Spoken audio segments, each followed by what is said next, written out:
Mayong adlaw, gibarugan sa Southern Philippines Medical Center kung SPMC nga dunay gidala sa ilang ospital. Netong Disyembre 25 sa kasamtangang tuig nga nakahiagom ug samad nga may kalabutan sa paggamit og pabuto. Sukuhay kini sa resulta sa investigasyon sa Davao City Police Office kung DCPO kinsa miingon nga wala nalambigit sa paggamit og lantaka o maski unsa mang pabuto among bata.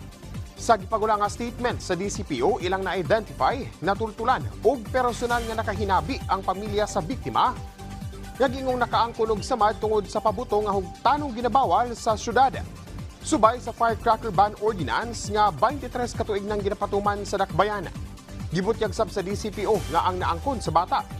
Nga naangkon sa bata ang samad tungod sa gidulaan nga plastic bottle nga gibutangan og alkohol o gisindihan. Rason nga nakahagom kini og samad sa iyang kamot. Taliwala niini gi-report na sa SPMC among insidente sa Department of Health.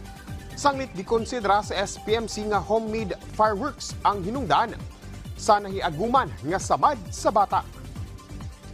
Nakumpiska sa mga otoridad ang usa ka parcel nga napuno sa gituang marijuana gikan sa usa ka cargo company sa Barangay Kalumpang, General Santos City natong Disyembre 26 ning tuiga.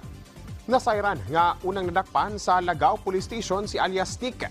Human makuha siyang posisyon ang iligal nga droga sa Digos Macar Road sa Barangay Lagaw. Miangkon sab ang dinakpan nga doon na siya ginapaabot nga 2 ka kilo sa marijuana nga gisulod sa parcel nga gikan sa Dasmariñas City sa Kauluhan. Hinungdan nga nakumpiska kini sa mga otoridad. Laing parcel sab nga nakapangalan kang alias Mark ang giabrihan og nasayrang dunay sulod nga 5 ka kilo sa gituang marijuana. Sa kinatibukan mo kantidad sa kapin 3.5 million pesos ang kantidad sa nakumpiskang marijuana. Magatubang ang dinakpan sa kasong paglapas Republic Act No. 9165 con Comprehensive Dangerous Drugs Act of 2002. Ug mo kadto mga nagunang balita dinhi sa PTV Davao. Ako si Jay Lagang para sa Pambansang TV sa Bagong Pilipinas.